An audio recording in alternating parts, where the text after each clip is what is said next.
Hello and welcome to another PlanetDestiny exotic weapon review. Today we'll be taking a look at Monte Carlo. Monte Carlo is an exotic auto rifle exclusive to PlayStation. It is rewarded from PvP or PvE and is a solid weapon to go in a certain auto rifle user's arsenal. The signature perk will decrease the recharge time on your melee ability anytime you deal damage with the gun, sometimes also completely refreshing it, and the fast fire rate ensures that you'll have your melee up a lot more than normal. The most recent update brought a base stability increase to the gun as well, increasing it up to 55. Coupling this with a smart drift control muzzle option leads to a very easy experience firing the weapon. You don't really have to fight the weapon that much to put a stream of rounds onto a target's precision area. The melee cooldown reduction is what the weapon is really built around. Any damage you deal will decrease your melee cooldown, and at a pretty alarming rate. For example, my hunter is at 30% strength, and it takes 54.5 seconds to completely regenerate its melee ability. While continually hitting a target with Monte Carlo, it takes the cooldown down to about 12 seconds. While you're rarely in a situation where you're able to continually fire upon enemies, this perk really does bring a nice little buff to those who are not going for a heavy strength build. With the most recent update, this perk also has another ability added to it. When you kill an enemy, the perk will randomly refill your melee energy to 100%. It also has a nice sound effect that was added to it so you won't miss it when it randomly procs. The perks allow for some customization as well. If you're comfortable with the standard range of 46, then you can use Field Scout to up your magazine size to 56 from the normal 32, and increase your reserve ammo. The high caliber rounds are somewhat useful in PvE, but Sindit and Field Scout kind of outweigh that perk in terms of versatility. Finally, the reload of 76 is actually pretty high. It sits comfortably in the middle next to Suros Regime's 65 and Harlight's 85 reload. If you hit anything other than a precision shot with this weapon, then you're going to be having a kind of rough time. Its high rate of fire and low impact and mag size mean you won't be dealing a lot of damage and reloading more than you should unless those shots land on the head. The low impact of 8 means this weapon really won't be hitting for a lot. Tier 1 level 30 enemies will be dealt 105 body damage and 261 headshot damage. Tier 2 level 30 enemies will be dealt 105 body damage and 131 headshot damage. If you use the aggressive Ballistics perk, then those numbers will be slightly higher. Tier 1 level 30 enemies will be dealt 115 body damage and 287 headshot damage.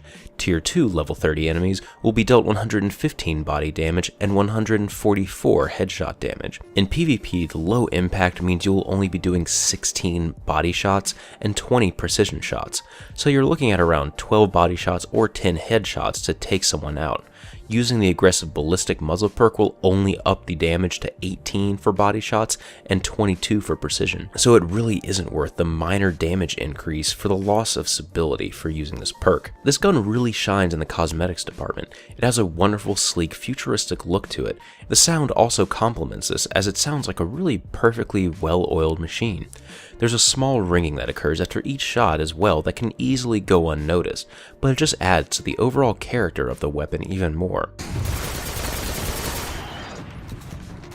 The blade that extends from the front of the weapon really makes me wish you could actually use it in combat. The update brought another wonderful sound to the weapon as well. Every time the Monte Carlo perk procs to refill your melee ability, it makes a small chiming noise like a coin being flipped. This ensures that you're well notified that your melee ability is active now.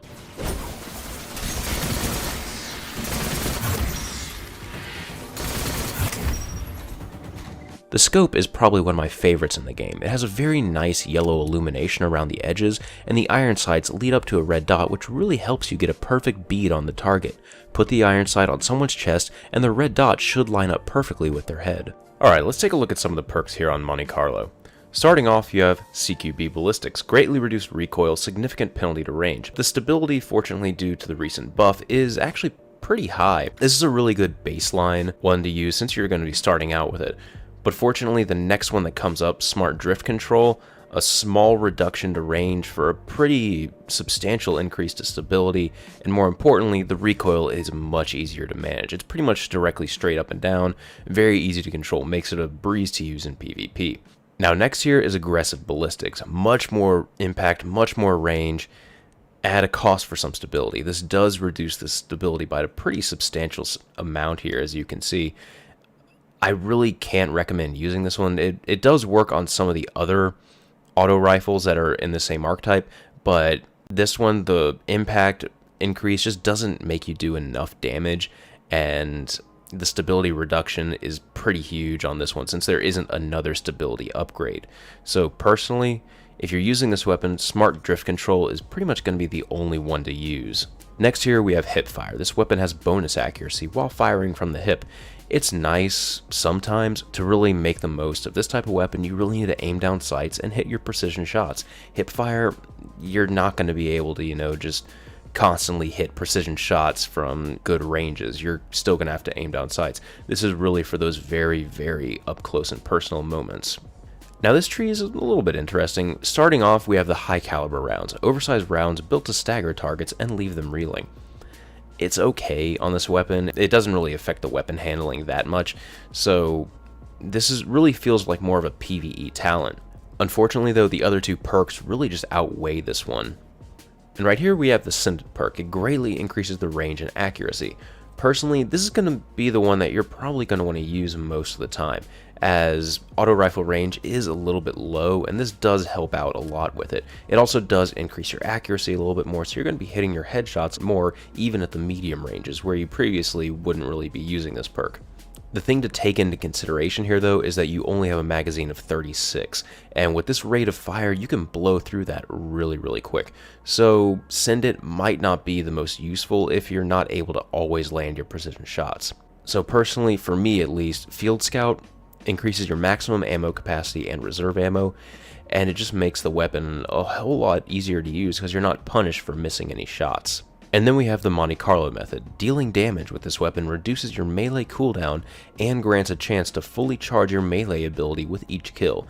The random chance for it to actually fully increase your melee ability procs fairly often. Like, it's pretty reliable on maybe about 20-25% of each of your kills. And the first part of it, where as long as you're dealing damage, it'll help out with your cooldown, is really nice as well. It meshes well with the hipfire perks, so if you're actually wanting to use this as kind of a closer range rifle, you might be able to actually do that. But for like a hunter, if you find yourself always using throwing knives, this is going to be really nice because you can just toss a throwing knife, kill something, toss another throwing knife. It doesn't really come into play that much in PvP, but in PvE it becomes an incredibly solid talent. The perks on Monte Carlo really want you to be a close range threat with hip fire and the increase to your melee cooldown. The main problem with this weapon is its low impact and high fire rate. It just doesn't do enough damage to compete with the other close to medium range weapons. The time to kill is just too high to really have any benefit in PvP. It can somewhat work in PvE, but then you're using an exotic slot in an auto rifle that's frankly subpar. Of course, some players will find success with it, and some players might even build around it. I've seen some pretty interesting things with Claws of Ahamkara, and that actually might be fun for some of the lower level strikes. If you're into the high rate of fire, low impact archetype of auto rifles, then by all means level this weapon up and use it. If possible though, try to get and use Hardlight, since it's just better at that archetype due to its higher stability. I hope you've enjoyed this review. This has been Patrick Casey with PlanetDestiny, your guide to the Destiny universe.